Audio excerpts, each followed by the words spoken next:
नमस्कार साथियों एंड जय हिंद साथियों। स्वागत है आप सभी का आपके अपने इस यूट्यूब चैनल में। आज आप सभी को पता होगा आज 23 मार्च है और 23 मार्च एक बहुत ही बड़ा दिन है, हमारे लिए बहुत ही बड़ा शोक दिवस है। ठीक, ये सभी आपको पता होगा कि 23 मार्च 1931 को जो है भगत सिंह, राजगुरु और सुखदेव हमारे देश के 3 वीर शहीदों को फांसी की सजा सुनाई गई थी। भगवान उनकी आत्मा को शांति जरूर दे। आप सभी ये प्रार्थना कीजिएगा और उन्हें सत सत नमन कीजिएगा आज के दिन भावपूर्ण श्रद्धांजलि के साथ। ऐसे वीर शहीदों को हमेशा अपने जीवन में याद रखेगा, क्योंकि इन्हीं की वजह से आज हम चैन की नींद ले रहे हैं, चैन की सांस ले रहे हैं। तो इस बात को आप हमेशा याद रखिएगा, इसको कभी भी मत भूलिएगा। देखिए, आज एक भर्ती निकल कर आया है जिसके बारे में हम पूरी जानकारी इस वीडियो में देखेंगे। एसएससी एमटीएस भर्ती आपका मल्टीटास्किंग स्टाफ का यह भर्ती निकल कर आया है। ठीक, पहले से इसमें बहुत बड़ा बदलाव हुआ है। उस सभी चीज़ों की जानकारी हम इस वीडियो में देखेंगे। आप वीडियो शुरू से अंत तक अच्छे से ध्यान से देखते रहिए, आपको सारी जानकारी वीडियो में अच्छे से समझ में आ जाएगा। आपको जितना भी टाइम का, ज़्यादा टाइम का वीडियो नहीं बनाऊंगा, मैं शॉर्ट वीडियो बनाने की कोशिश करूँगा। आप ध्यान से देखते रहिए, आपको अच्छे से लास्ट में पूरी जानकारी समझ में आ जाएगी। चलिए वीडियो यहीं से शुरू करते हैं। सबसे पहले मैं एक बात बता दूं, ये ऑल इंडिया वैकेंसी है। ठीक ना, ऑल इंडिया वैकेंसी मतलब एसएससी द्वारा कोई भी वैकेंसी निकाला जाता है तो भारत के हर राज्य के कैंडिडेट के लिए होता है, तो हर कोई इसमें फॉर्म भर सकता है। अब यहाँ ध्यान से समझिए। सबसे पहले हम शुरुआत बात यहाँ देख लेते हैं। जो ऑनलाइन एप्लीकेशन फॉर्म का जो प्रारंभिक तिथि है आपका, ठीक ना, कब से आवेदन होगा तो 22/3/2022 मतलब कल से आपका जो है 22 मार्च 2022 से ऑनलाइन आवेदन भराना चालू हो गया है। और ऑनलाइन आवेदन भरने का अंतिम तिथि आपका 30 अप्रैल 2022 रखा गया है। मतलब 30 अप्रैल तक आप आवेदन कर सकते हैं, शाम 11 बजे तक। उसके बाद यहाँ बताया गया कि लास्ट डे आप ऑनलाइन फीस जमा कब तक कर सकते हैं, 2 मई 2022 तक आप फीस जमा ऑनलाइन कर सकते हैं। चालान के माध्यम से आप करना चाहें तो 4 मई तक कर सकते हैं। विंडो फॉर्म में यहाँ देखिए, एक बात यहाँ ध्यान दीजिएगा, ये बहुत ही अच्छा इस बार दिया हुआ है। ठीक है, एसएससी अभी CHSL से स्टार्ट किया है कि आपका जो है date of window for application correction and online payment of correction charges. मतलब पहले जो था एसएससी कोई भी एग्जाम लेता था तो उसमें आपका एडिट करने के लिए ऑप्शन नहीं देता था। मतलब आवेदन करते समय, ऑनलाइन आवेदन करते समय यदि आपके पास कुछ गलती हो गया तो उसको आप एडिट नहीं कर सकते थे। लेकिन अब एसएससी चालू कर दिया है कि आपका जो है ऑनलाइन यदि फॉर्म भरते समय आपके पास कोई गलती हो जाता है तो उसको आप त्रुटि सुधार कर सकते हैं। ये टाइम है आपका 5 मई 2022 से 9 मई 2022।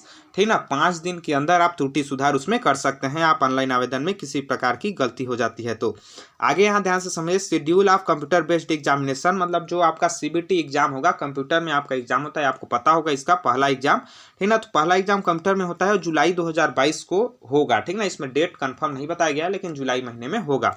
ठीक, उसके बाद जो इसका पेपर सेकेंड होगा उसका लेटर आपका फर्स्ट एग्जाम होने के बाद रिजल्ट आएगा, उस समय आपको बताया जाएगा कि कब उसका एग्जाम होगा करके। ठीक, इस प्रकार से आपका बताया गया है। आपको पता होगा ये जो मल्टीटास्किंग स्टाफ है वो आपका MTS पे लेवल 7 मतलब मैट्रिक्स लेवल 7 के अंतर्गत इसमें वेतन दिया जाता है। मल्टीटास्किंग स्टाफ ये पोस्ट है, इसमें विभिन्न प्रकार के पद होते हैं। ठीक, इसको आप देख लीजिएगा। देखिए, ये आपके जो विभिन्न प्रकार के पद होते हैं नॉन टेक्निकल पोस्ट है। ठीक, इसमें होता है ministry, department, office, government of India, various constitutional bodies, statutory bodies, tribunals. ठीक ना, it's in different state, union territories and हवलदार। इस बार एक बात ध्यान दीजिएगा, इस पर जो ये वैकेंसी निकला हुआ है उसमें अलग क्या है, इसमें हवलदार की वैकेंसी को आपका जोड़ा गया है। ठीक ना, पहले आपका एसएससी MTS वैकेंसी निकलता था तो केवल उसमें MTS की वैकेंसी निकलती थी। मल्टीटास्किंग स्टाफ मतलब आपका होता है नॉन टेक्निकल। ठीक ना, तो लेकिन इस बार हवलदार की भी वैकेंसी निकली हुई है। तो विभिन्न प्रकार के जो मिनिस्ट्रियल काम होते हैं उसमें देख रेख के लिए फाइल मतलब इधर उधर करने के लिए ना, प्यून के रूप में एक तरफ से आप मान सकते हो। ठीक ना, छोटी वैकेंसी है आपकी, इस प्रकार के काम इसमें होते हैं MTS में। यहाँ देखिए वैकेंसी जो है आपके यहाँ बताया गया है कि MTS कभी भी एसएससी आपको एक बात पता होगा कि वैकेंसी नहीं बताता है फॉर्म भरते समय। वो आपका बाद में आपको एग्जाम से पहले सूचना दे देता है कि इतने पोस्ट निकले हुए हैं करके, लेकिन फॉर्म भरते समय वैकेंसी की व्याख्या नहीं करता है एसएससी। लेकिन इस बार देखिए एक बात है कि MTS की तो नहीं किया गया है व्याख्या, लेकिन जो आपका हवलदार का निकला हुआ है इस बार यही नया है कि पहले एसएससी MTS में केवल MTS का होता था। इस बार एसएससी के अंतर्गत ही आपका MTS के साथ साथ हवलदार की भी भर्ती होगी। ये दोनों आपकी एक ही एप्लीकेशन फॉर्म में भराए जाएंगे। ठीक ना, इन दोनों की भर्तियां। तो हवलदार के लिए जो आपका CBIC एंड CBN, इन दोनों कंपनी जो आपका मिनिस्ट्रियल कंपनी है, इन दोनों कंपनियों के अंतर्गत हवलदार की भी नियुक्ति इसमें होगी। तो हवलदार का पोस्ट इसमें बताया गया है कि कितने पोस्ट हैं। हवलदार के 3603 पद निकले हुए हैं, ठीक है। एमटीएस के पद नहीं बताया गया है। एमटीएस के पद आप अंदाज से मान सकते हैं, आपको 5-6 हज़ार 7 हज़ार से कम आपका पद इसमें नहीं होगा, ठीक ना। एमटीएस का टोटल आपके पास 10 हज़ार से ऊपर पद हैं, आप मानोगे तो लगभग बता रहा हूं मैं, बाकी इससे ज्यादा पद हैं होंगे, ठीक ना। वो आपका एसएससी जैसे ही नोटिफिकेशन देता है आपको पता चल जाएगा। इसमें देखिए तो यहाँ इस प्रकार से बताया गया है कि इसके लिए जो है आइडेंटिफाइड इस प्रकार से जो हैंडीकेप है, ठीक ना, वो भी इसमें फॉर्म भर सकते हैं। इस प्रकार से इसको आप देख लीजिएगा हैंडीकेप वाला, ठीक। उसके बाद नेशनलिटी या सिटीजनशिप की बात करें, मतलब कौन कौन फॉर्म भर सकता है, तो मैं आपको पहले ही बताया, भारत के आप किसी भी राज्य से निवास करते हैं आप पूरी तरह से इसमें फॉर्म भर सकते हैं, क्योंकि लेकिन इसका कटअप जो है स्टेट वाइज ही निकलता है, मतलब राज्य के अनुसार ही इसका कटअप निकाला जाता है। जैसा कि आप सभी पता होगा एसएससी एमटीएस का कुछ दिन पहले अभी आपका CBT 1 का रिजल्ट आया हुआ था, वहां से कटअप आपने देख लिया होगा। मैं ग्रुप में भी डाल दिया था, मेरा एक ग्रुप है टेलीग्राम ग्रुप, वो आपका व्हाट्सएप ग्रुप, टेलीग्राम ग्रुप का लिंक आपको डिस्क्रिप्शन बॉक्स में मिल जाएगा, ठीक। उस टेलीग्राम ग्रुप में मैं डाला हुआ था उसका कटअप, ठीक ना। तो उसका कटअप आप जाकर खुद देख सकते हैं कि आपके राज्य में कितने कटअप गया हुआ था। इस प्रकार से देखिए यहाँ एज लिमिट दिया हुआ है, मतलब आयु सीमा। अब आयु की गणना कब की जाएगी, यहाँ ध्यान से समझिएगा। तो आयु गणना आपकी 1 जनवरी 2022 से की जाएगी, ठीक ना। आप कभी भी फॉर्म भरो तो आयु गणना देख लो कब से की जाएगी। आयु संबंधी आपके पास कोई डाउट हो तो 1 जनवरी 2022 से आयु की गणना की जाएगी। इसमें साफ साफ बताया गया है कि 18 से 25 वर्ष होना, 2 प्रकार की वैकेंसी होती है, एक 18 से 25 वर्ष तक की, दूसरी 18 से 27 वर्ष तक की, ठीक। तो यहाँ बताया गया है कि 18 से 25 वर्ष तक के लिए जो है आयु की गणना 1 जनवरी 2022 से की जाएगी, 18 से 25 वर्ष होना चाहिए। जन्म तिथि भी यहाँ बता दिया गया है, 2/1/1997 से पहले का नहीं होना चाहिए, 2 जनवरी 1997 से, और 1 जनवरी 2004 के बाद का नहीं होना चाहिए, ठीक। तो इसको आप ध्यान दीजिएगा, 1 जनवरी 2004 के बाद आपका जन्म है तो आप इसमें फॉर्म नहीं भर सकते। 2 जनवरी 1997 से पहले है फिर भी फॉर्म नहीं भर सकते। 18 से 27 वर्ष वालों के लिए जो है आपका 2 जनवरी 1995 से पहले का है तो आप फॉर्म नहीं भर सकते, और 1 जनवरी 2004 का है तो आप फॉर्म नहीं भर सकते। यहाँ ध्यान दीजिएगा, यहाँ एज रिलैक्सेशन लेकिन दी जाती है आरक्षित वर्ग के लिए। जैसे एसटी एससी के लिए आपको 5 साल की छूट दी जाती है, ओबीसी कैंडिडेट को 3 साल की छूट दी जाती है, और इस प्रकार से अलग अलग के लिए अलग अलग छूट दी जाती है। इसको आप अच्छे से पढ़ लीजिए वीडियो यूज करके, ठीक। ये सब जानकारी आप खुद ही अपने से समझ जाएंगे। बाकी इसका PDF टेलीग्राम ग्रुप में मिल जाएगा, वहाँ आप अच्छे से देख लीजिएगा, देखना चाहेंगे तो। बाकी महत्वपूर्ण जानकारियाँ यहाँ आपको दी जा रही है, उसको आप यहाँ ध्यान से समझ लीजिए, क्योंकि PDF आपका जो होता है इसका बहुत ही लंबा PDF होता है। एसेंशियल क्वालिफिकेशन की बात करें तो यहाँ इसको भी आप ध्यान से समझिएगा क्वालिफिकेशन के बारे में, ठीक। यहाँ आपका एसेंशियल क्वालिफिकेशन का मतलब होता है आपका शैक्षणिक योग्यता, ठीक ना। अभी क्या होनी चाहिए, तो यहाँ ध्यान, ये योग्यता जो है आपका 30/4/2022 को कंप्लीट हो जाना चाहिए। इसमें आप कोई भी डाउट में मत रहिएगा, साफ साफ बताया जाता है 30/4/2022 मतलब 30 अप्रैल 2022 को ये योग्यता जो है आपकी कंप्लीट हो जानी चाहिए। मतलब इसमें योग्यता सबसे पहले बात करें तो आपका 10वीं पास होना चाहिए, ठीक ना। 10वीं पास आपका होना चाहिए, 10वीं पास हैं तो आप इसमें फॉर्म भर सकते हैं। आप ध्यान से समझिए, जो इस साल 10वीं का एग्जाम दे रहे हैं, क्या वो दिए हैं वो, क्या फॉर्म इसमें भर सकते हैं। तो यदि आपका रिजल्ट 30 अप्रैल 2022 से पहले आ जाता है, आपका रिजल्ट आपके पास है होगा 30 अप्रैल 2022 से पहले, तो आप इसमें पूरी तरह से फॉर्म भर सकते हैं। लेकिन यदि 30 अप्रैल से पहले आपका रिजल्ट नहीं रहेगा तो आप इसमें फॉर्म नहीं भर सकते, चाहे आप जो मतलब 10वीं का रिजल्ट आपको होना चाहिए 30 अप्रैल 2022 से पहले। अब इसमें अप्लाई कैसे करना है, तो अप्लाई आपको SSC.in करके ऑफिशियल वेबसाइट है SSC का, इसी वेबसाइट में जाकर अपलोड आपको 3-4 प्रोसेस होता है, उस सब प्रोसेस से आपको अप्लाई करना है। एप्लीकेशन फीस की बात करें, अप्लाई करने के लिए आप बोलोगे तो मैं कमेंट बॉक्स में कमेंट कीजिएगा, तो मैं बता दूंगा कि अप्लाई कैसे करना है, उसकी भी जानकारी मैं आपको दे दूंगा एक अलग से वीडियो बनाकर। एप्लीकेशन फीस की बात करें तो आपका फीस जो है 100 रुपये लगेगा। ये फीस जो है जनरल कैटेगरी के लिए है और OBC कैटेगरी के, ध्यान से समझिएगा, वह EWS के लिए, ठीक ना, इकोनॉमिकल वीकर के लिए है। इन तीनों के लिए 100 रुपये फीस लगता है। बाकी ST SC कैंडिडेट के लिए कोई भी फीस नहीं लगता, आवेदन शुल्क बिल्कुल फ्री होता है, ठीक। तो इस प्रकार से आप आवेदन शुल्क कर सकते हैं, ऑनलाइन आपको आवेदन शुल्क पे करना है। बाकी यहाँ एडिट आपको टाइम बता दिया, एडिट कब कब आप कर सकते हैं। बाकी यहाँ बताया गया है, यहाँ ध्यान से समझिए, आपके पास बताया गया है centre of examination. Centre of examination मतलब आपका जो है परीक्षा का सेंटर कहाँ कहाँ दिया जाएगा, क्योंकि भारत के हर राज्य में इसका परीक्षा होगा। तो अलग अलग राज्य में आपके प्रमुख स्थानों पर जहां CBT की व्यवस्था होती है कंप्यूटर बेस्ड की, वहां आपका एग्जाम सेंटर दिया जाता है। तो यहाँ देख लीजिएगा, यहाँ आपका जैसे यहाँ बताया गया है, इसको समझ लीजिएगा। यहाँ सेंट्रल रीजन आपका जो है, सेंट्रल रीजन में कौन कौन आता है, बिहार और उत्तर प्रदेश आते हैं, ठीक। तो इसमें इन सारे जगहों पर सेंटर दिया जाएगा। तो इस प्रकार से आप अपने अपने स्टेट का देख लीजिएगा कि अपने स्टेट में आपके नज़दीक कहाँ कहाँ सेंटर दिया जाएगा, उसको आप अच्छे से देख सकते हैं। जैसे यहाँ देखिए मध्य प्रदेश सब रीजन की बात करें तो इसमें छत्तीसगढ़ व मध्य प्रदेश आते हैं। इसमें इन सभी स्थानों पर आपका सेंटर दिया जाता है, तो आप नज़दीकी सेंटर देखकर आप चूज कर लीजिएगा। एप्लीकेशन फॉर्म आप भरेंगे तो आपको सेंटर चूज करने के लिए दिया जाएगा। अब हम बात करें स्कीम ऑफ एग्जामिनेशन, मतलब आपका एग्जाम का जो स्कीम है वो क्या रहेगा, ठीक ना। तो यहाँ देखिए पेपर आपका सबसे पहले यहाँ ध्यान दीजिएगा, examination will consist of a computer based examination paper first, फिर फिजिकल इफिशियंसी टेस्ट या फिजिकल स्टैंडर्ड टेस्ट पीएसटी होगा, उसके बाद only for the post of havildar and descriptive paper. मतलब इसमें क्या क्या होगा इसको ध्यान से समझिए। पेपर फर्स्ट जो आपका है वो सभी के लिए होगा, पहला पेपर सभी के लिए होगा। उसके बाद जो हवलदार पोस्ट के लिए अप्लाई करेगा, ठीक, जो हवलदार पोस्ट के लिए अप्लाई करेगा उसके लिए फिजिकल इफिशियंसी टेस्ट मतलब पीटी व फिजिकल स्टैंडर्ड टेस्ट, शारीरिक दक्षता परीक्षा व शारीरिक नापजोक परीक्षा दोनों होंगी हवलदार के लिए केवल, और एमटीएस के लिए नहीं होगा। और उसके बाद आपका जो डिस्क्रिप्टिव पेपर सेकेंड होगा, ठीक ना, पेन पेपर मोड में होगा, वो बताऊंगा अभी कैसे होगा क्या होगा, ठीक। तो वो आपका सभी के लिए होगा। तो इसको आप हवलदार के लिए मतलब आप भरेंगे तो आपको पीएसटी और पीईटी जो है शारीरिक दक्षता परीक्षा और शारीरिक नापजोक देना होगा, बाकी के लिए नहीं देना होगा। अब यहाँ ध्यान से समझिए पेपर फर्स्ट में क्या आएगा। Paper first computer based examination होगा इसमें आपको, ठीक ना। इसमें क्या क्या आएगा ध्यान से समझिए। इसमें जनरल इंग्लिश से आपके 25 प्रश्न आएंगे जो कि 25 नंबर के रहेंगे। जनरल इंटेलिजेंस एंड रीजनिंग के 25 प्रश्न आएंगे 25 नंबर के। न्यूमेरिकल एप्टीट्यूड मतलब गणित के आपके आएंगे, मैथ के 25 प्रश्न 25 नंबर के। और जनरल अवेयरनेस मतलब जीके के आपके आएंगे 25 प्रश्न 25 नंबर के। टोटल आपके पास 90 मिनट टाइम दिया जाएगा। ये 100 प्रश्न आपको हल करने होंगे। जो हैंडीकैप कैंडिडेट रहेंगे, ठीक ना, उनको 120 मिनट आपके टाइम दिया जाएगा, ठीक। योग्य नहीं होंगे उनको 120 मिनट टाइम दिया जाएगा। ये जो आपका पेपर का मोड होगा इंग्लिश हिंदी दोनों में होगा, ठीक ना। मतलब आपका पेपर से इंग्लिश लैंग्वेज तो आपका इंग्लिश में ही रहेगा, ये इंग्लिश लैंग्वेज इंग्लिश में ही रहेगा। बाकी ये तीनों जो भाषा है ये आपकी हिंदी व इंग्लिश दोनों भाषाओं में रहेंगी। आप जिसमें देना चाहें आप दे सकते हैं। इसमें नेगेटिव मार्किंग आपकी रहेगी, इसको ध्यान से समझिएगा। 0.25 मतलब 1/4 की नेगेटिव मार्किंग आपकी रहेगी। अब आगे बात करें पेपर 2 डिस्क्रिप्टिव की, ठीक ना। तो पेपर 2 डिस्क्रिप्टिव में क्या रहेगा इसको ध्यान से समझिए। यहाँ भी एक बहुत बड़ा बदलाव किया गया है। तो short essay and letter in English or any language include in the 8th schedule of the constitution, ठीक ना। मतलब आपका जो है पेपर सेकेंड में आपको डिस्क्रिप्टिव देना होगा, पेन पेपर मोड में देना होगा, मतलब ऑफलाइन आपको लिखना है पेन से, ठीक ना।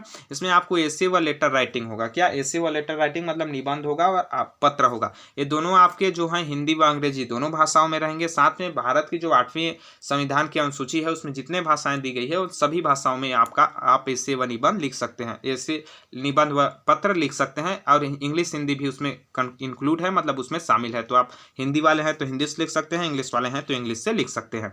इसके लिए जो आपका 50 नंबर का होगा, ठीक ना, ये 50 नंबर का होगा, जिसमें से 25-25 नंबर के दोनों का होगा। जैसे आपका एसे का 25 नंबर और लेटर का 25 नंबर रहेगा। इसमें टोटल आपको टाइम दिया जाएगा 45 मिनट का। 45 मिनट के अंदर आपको लिखना पड़ेगा और 60 मिनट आपका जो है उस कैंडिडेट को दिया जाएगा जो हैंडीकैप है, ठीक। बाकी इसको मैं आपको बात करूँ तो ये आपका जो है क्वालिफाइंग केवल रहता है, ठीक ना।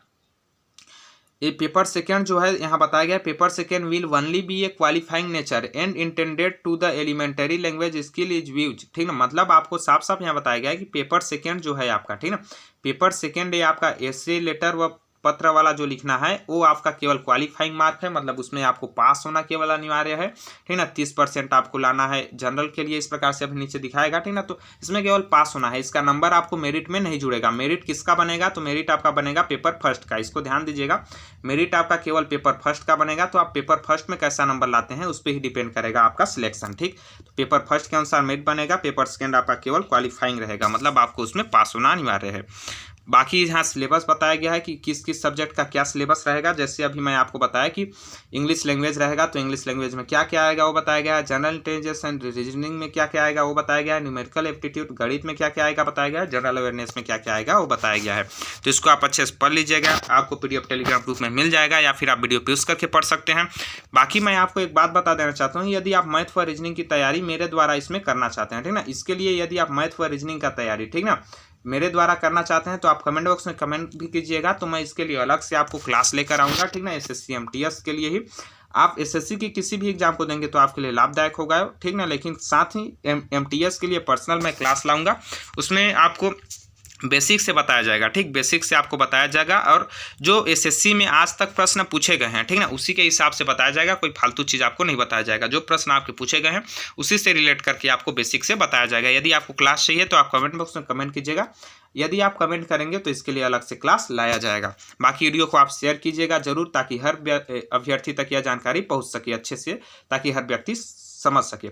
उसके बाद आपका फिजिकल इफिशियंसी टेस्ट मतलब शारीरिक दक्षता परीक्षा जो होगा, और स्टैंडर्ड टेस्ट मतलब शारीरिक नापजोख होगा। उसमें क्या क्या होगा यहाँ ध्यान से समझिए। फिजिकल पीईटी में आपका होगा वॉकिंग मतलब आपको चलना होगा, ठीक ना, आपको 1600 मीटर चलना है 15 मिनट में। मेल कैंडिडेट जो है पुरुष को 1600 मीटर 15 मिनट में चलना है। फीमेल कैंडिडेट जो है मतलब महिला को आपको 1 किलोमीटर चलना है 20 मिनट में। साइकिलिंग रहेगा। उसके बाद साइकिल चलाना है मतलब वो 8 किलोमीटर चलाना है पुरुष को 30 मिनट में, और महिला को 3 किलोमीटर चलाना है 25 मिनट में। इस प्रकार से आपका रहेगा फिजिकल आपका। साइकिलिंग यहाँ ध्यान दीजिएगा, cycling is not applicable for the post of हवलदार। डीजीपीएम और सीबीआईसी का जो हवलदार का पोस्ट है उसमें साइकिलिंग नहीं रहेगा, बाकी में साइकिलिंग रहेगा। आगे यहाँ ध्यान से समझिए, फिजिकल स्टैंडर्ड टेस्ट मतलब शारीरिक नापजोख जो होगा उसमें क्या चाहिए। मेल कैंडिडेट के लिए 157.5 सेंटीमीटर हाइट होना चाहिए, और चेस्ट आपका 76 सेंटीमीटर होना चाहिए 26, और 5 सेंटीमीटर आपका चेस्ट छाती जो है फूलना चाहिए। बाकी यहाँ 5 सेंटीमीटर छूट दी जाती है, कुछ यहाँ देख सकते हैं आपका, ठीक ना, एरिया में उसको आप देख लीजिएगा किस किस एरिया में छूट दी जाती है। फीमेल के लिए 152 सेंटीमीटर रहेगा आपका हाइट, और वेट जो है 48 kg होना चाहिए, ठीक ना, 48 kg। बाकी 2 kg छूट दी जाती है जो आपका ग्वालियर वाले से हैं, ठीक ना, और असम से हैं, गोरखा से हैं, सभी को छूट दी जाती है। उसको आप देख लीजिएगा किसको किसको छूट दी जाती है। इस प्रकार से एडमिशन फॉर एग्जामिनेशन, इस प्रकार से इसकी पूरी वो चयन प्रक्रिया आपकी होगी, और आपका सिलेबस रहेगा। उसके बाद आपका डॉक्यूमेंट वेरिफिकेशन होगा, उसके बाद आपका चयन किया जाएगा। इस प्रकार से सारी प्रोसेस होंगी आपकी। बाकी ये बहुत ही लंबा दिया हुआ है। बाकी इसमें आपको फॉर्म भरने संबंधी पूरी प्रोसेस इसमें बताया गया है। इसका पीडीएफ आपको मिल जाएगा। ये देखिए आपका बताया गया है कि इसमें किस प्रकार से फॉर्म भरना है, स्टेप बाय स्टेप बताया गया है। यदि आप उसका अलग से वीडियो चाहते हैं कैसे फॉर्म भरें तो आप कमेंट कीजिएगा, उसका भी मैं अलग से बना दूंगा। बाकी यदि आप क्लास चाहते हैं तो कमेंट बॉक्स में कमेंट जरूर कीजिएगा। मैथ और रीजनिंग का अच्छे से अच्छा मैं क्लास लेकर आऊँगा आपके लिए, ठीक। यदि आप कमेंट करोगे तभी लाऊंगा, वरना नहीं लाऊंगा, ठीक, क्योंकि आपकी मांग के अनुसार ही क्लास लाया जाएगा, वरना कोई मतलब नहीं होगा लाने का। अब आगे देखिए, इसमें तो सारी महत्वपूर्ण जानकारी लगभग दे दिया हूँ मैं। फोटो देखिए इस प्रकार से आपका होना चाहिए। यहाँ बताया गया है कि फोटो आप इसमें किस प्रकार से अपलोड करें, क्योंकि फोटो में बहुत सारे लोग का इसमें रिजेक्शन हो जाता है कभी कभी, ठीक ना, एसएससी के द्वारा। तो साफ साफ बताया गया है इस प्रकार से आपका फोटो होना चाहिए, मतलब आपके फोटो में कान अच्छे से दिखना चाहिए, आपके फोटो में चश्मा वगैरह लगा हुआ नहीं होना चाहिए, और फोटो क्लीन होना चाहिए, ठीक। और डेट ऑफ बर्थ यदि इस बार आप मतलब फोटो का जो तिथि इस बार आप मेंशन नहीं करोगे फिर भी चलेगा कि फोटो कब का है, ठीक, क्योंकि इसमें इस प्रकार का नहीं बताया गया है। साथ ही फोटो आपके 3 महीने से ज़्यादा पुराना नहीं होना चाहिए, उसको आप ध्यान दीजिएगा। बाकी इस प्रकार से जो नीचे बताया गया है ये सभी आपका जो है कोई भी मान्य नहीं होगा। इस प्रकार से फोटो आपका रिजेक्ट कर दिया जाएगा। इस प्रकार से आपकी दी हुई है सारी जानकारियाँ। बाकी इसमें कुछ मत हो। यहाँ देखिए ये आपका पेपर सेकंड किस किस भाषा में रहेगा वो बताया गया। जो डिस्क्रिप्टिव पेपर रहेगा, ठीक ना, जिसको मैं बताया था निबंध व पत्र, वो किस किस भाषा में रहेगा वो इसमें बताया गया है। वो जो आपका है हिंदी, अंग्रेजी, असम, बंगाली, इस प्रकार से जितनी भाषाएं यहाँ दी हुई है सभी भाषाओं में आपका रहेगा, तो आप अपनी भाषा के अनुसार चूज कर सकते हैं। यहाँ बताया गया है कि आपका CGST और के अनुसार यहाँ CBIC का कौन कौन सा आपका पोस्ट है, वो आपका एरिया बताया गया है, इसको आप अच्छे से देख लीजिएगा स्टेट के साथ, और कोड नंबर भी बताया गया है। आगे यहाँ देखिए तो हवलदार पोस्ट का जो है, हवलदार पोस्ट किस किस स्टेट में कितने कितने पोस्ट हैं वो जानकारी यहाँ बताया गया है हवलदार का, क्योंकि हवलदार का पोस्ट बताया गया है 3876 है, बाकी MTS का पोस्ट नहीं बताया गया है। तो हवलदार के लिए यहाँ देख लीजिएगा कि आपके बेंगलोर, भोपाल, भुवनेश्वर, चंडीगढ़, इस प्रकार से अलग अलग आपके जो एरिया में कितने कितने पोस्ट हैं, UR, ST, SC, इन सभी के लिए कितने कितने पोस्ट है पूरा बताया गया है। यहाँ अच्छे से आप देख लीजिएगा कि आपके शहर में, आपके राज्य में कितने पोस्ट हैं। टोटल यहाँ बात करें तो यहाँ देख लीजिए टोटल आपका 3603 पोस्ट के बारे में यहाँ बताया गया है, ठीक। इस प्रकार से आपका टोटल बताया गया है, तो इसको आप अच्छे से पढ़ लीजिएगा। सारी जानकारियों का PDF आपको टेलीग्राम ग्रुप में मिल जाएगा। यदि आप इसका क्लास चाहते हैं तो कमेंट बॉक्स में कमेंट करके जरूर बताइएगा, आप बोलोगे तो क्लास प्रोवाइड किया जाएगा अच्छे से। तो आशा करता हूँ सारी जानकारी आपको अच्छे से समझ में आ गई होगी। PDF टेलीग्राम ग्रुप में मिल जाएगा। यदि अच्छा लगा होगा तो वीडियो को लाइक कीजिएगा, इसको शेयर जरूर कीजिएगा, ताकि हर अभ्यर्थी तक यह जानकारी पहुँच सके। वीडियो देखने के लिए बहुत बहुत धन्यवाद। जल्द मिलेंगे अगले वीडियो में, तब तक के लिए जय हिंद, जय भारत, जय छत्तीसगढ़।